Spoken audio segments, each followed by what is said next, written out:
কি হল বাবা এইটো কি তোমাৰ স্কিম হল মোবাইলটো আগত লৈ তুমি মাইকত কথা কবা এইটো কি ষ্টাইল ক'ত কাম কৰে আপুনি আৰু মোবাইলটো এনেকে থিয় কৰাই পেলাই আপুনি কথা পাতিব তাৰ পিছত লগৰ মানুহখিনি ক'ব যে মই এনেকুৱা কলো এইবিলাক কি ধৰণৰ টেন্ডেন্সি ভাই এজন প্ৰধান শিক্ষক অলপতো জ্ঞান থাকিব লাগে এনেকে আগত আপুনি মাইক ল'ব আৰু এনেকে মোবাইলত ধৰি কথা পাতিব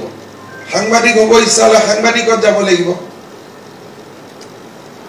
এইবিলাক নকৰিব এইবিলাক কৰিলে ল'ৰা ছোৱালী বেয়া হৈ যাব এখন এইটো কি নিয়ম হয় এনেকে মোবাইলটো হাতত লৈ লৈছে